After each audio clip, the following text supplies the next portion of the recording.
Joseph Robinette Biden junior.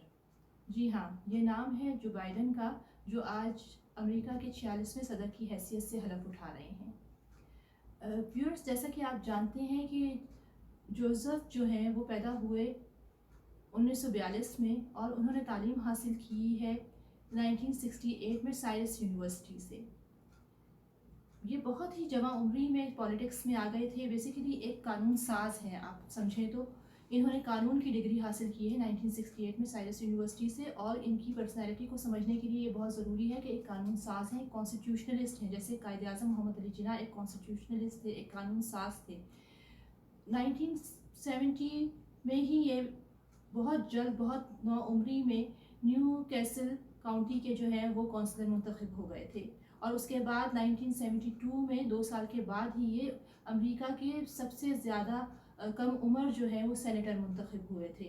इससे आप अंदाज़ा लगाएं इनकी सियासी कामयाबियों का। इनको फॉरेन रिलेशंस के ऊपर बहुत अबूर हासिल है। ये फॉरेन रिलेशन कमेटी सेनेट के बहुत अरसे तक, एक तवील अरसे तक अगर कहा जाए, चेयरमैन रहे हैं। और इन्होंने 1991 में जब गल्फ़ वॉर हुई थी तो उसको अपोज़ किया था। और लेकिन इसके साथ ही जब नेटो के अलायंस ने जब यूगोस्लाविया में इंटरफेरेंस की तो उसकी इन्होंने हिमायत की थी।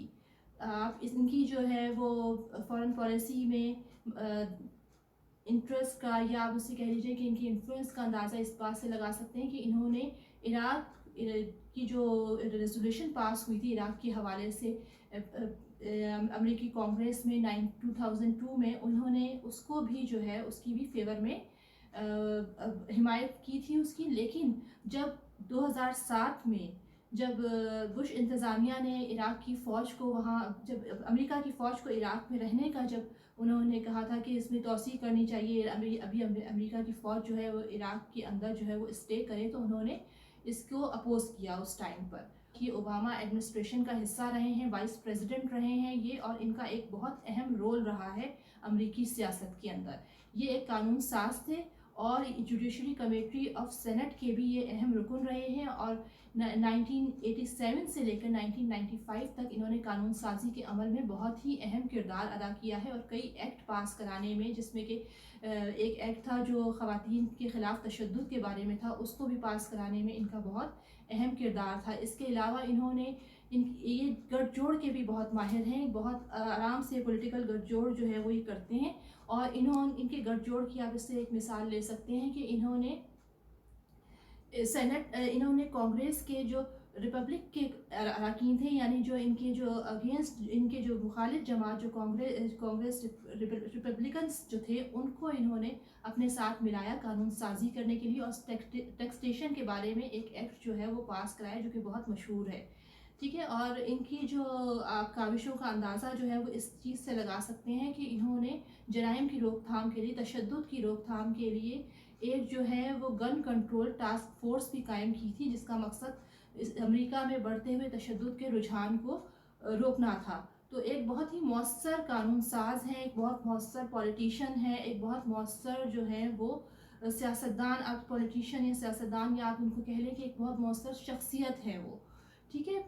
और इसके अलावा इनका किरदार जो है इंटरनेशनल पॉलिटिक्स में हमेशा से बहुत अहम रहा है। रशिया और अमेरिका और रशिया न्यू स्टार्ट ट्रीटी एक हुई थी, उसमें भी इन्होंने बहुत अहम किरदार इन्होंने अदा किया था।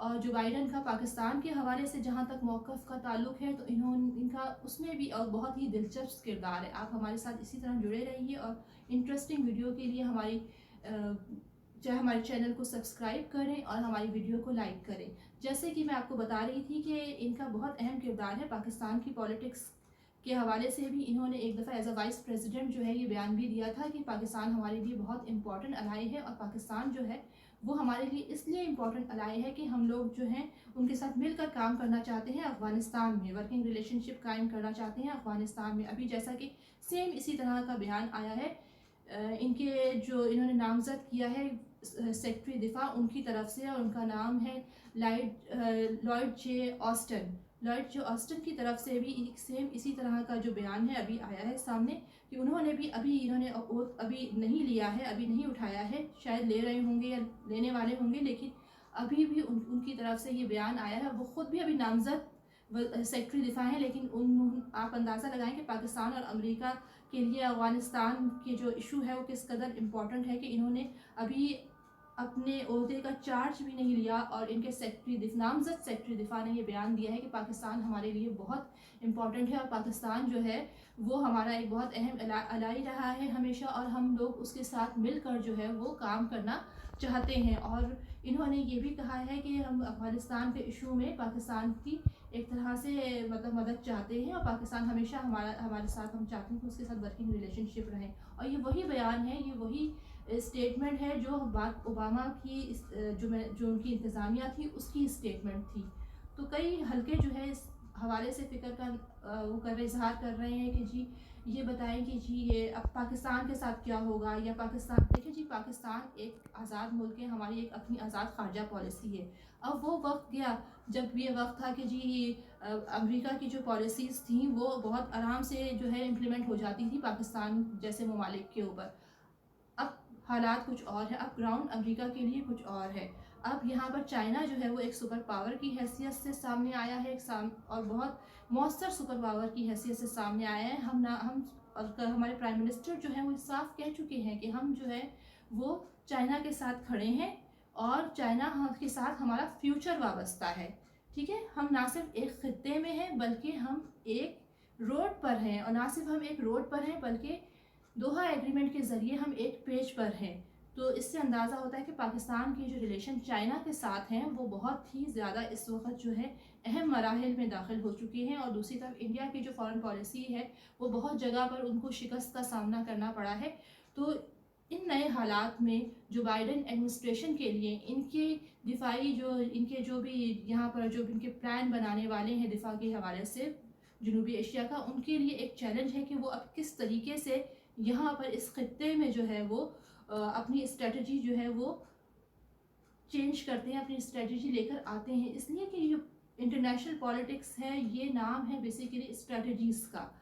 کوئی بھی ملک جو ہے وہ جب اپنی خارجہ پالیسی بناتا ہے تو وہ اپنے حساب سے بناتا ہے. یعنی اگر پاکستان اپنی خارجہ پالیسی بنائے گا تو وہ اپنے حساب سے بنائے گا، اگر امریکہ اپنی خارجہ پالیسی بنائے گا تو وہ اپنے حساب سے اپنے نیشنل انٹرسٹ کو دیکھ کر خارجہ پالیسی بنائی جاتی. لوگ کہتے ہیں کہ جی ہم ہیومن گراؤنڈز پر جو ہے وہ خارجہ پالیسی بنائیں گے، یا جو ہے ہم ایتھکس کو مد نظر رکھتے ہوئے جو ہے وہ اخلاقیات کو مد نظر رکھتے ہوئے خارجہ پالیسی بنائیں گے. نہیں، خارجہ پالیسی ہمیشہ قومیں جو ہیں وہ اپنے نیشنل انٹرسٹ کو سامنے رکھتے ہوئے بناتی ہیں. تو پاکستان کو کسی بھی صورت میں ان قوموں سے جو ہے وہ انفلوئنس نہیں ہونا چاہیے کہ ان سے وہ انفلوئنس ہو اور یہ کہیں کہ جی ہم جو ہے وہ فارن پالیسی جو ہے ان کو دیکھ کر بنائیں گے. نہیں، خارجہ پالیسی پاکستان جو بنائے گا وہ اپنے نیشنل انٹرسٹ کے لحاظ سے بنائے گا. اب یہ دیکھنا ہے کہ ان کی اسٹریٹجی کیا ہے، وہ یہ کس طریقے سے چلتے ہیں. بہرحال جو بائیڈن نے 46ویں